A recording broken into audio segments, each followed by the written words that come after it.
بسم الله الرحمن الرحيم. أحباب مديحة.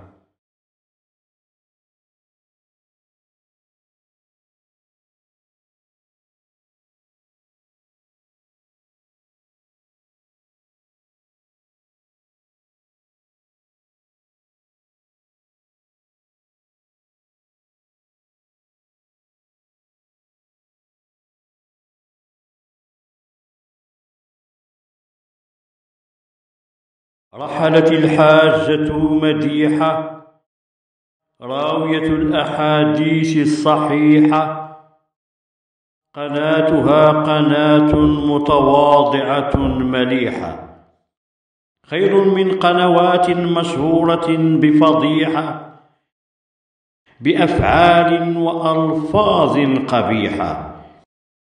هي في الحق صريحة، كانت تتمنى الخير لكل شريحة، وتصلي على النبي في كل تلميحة، ترشد الناس بحديث فيه نصيحة، تركت قلوب متابعيها جريحة، أسكنها الله في جنات فسيحة.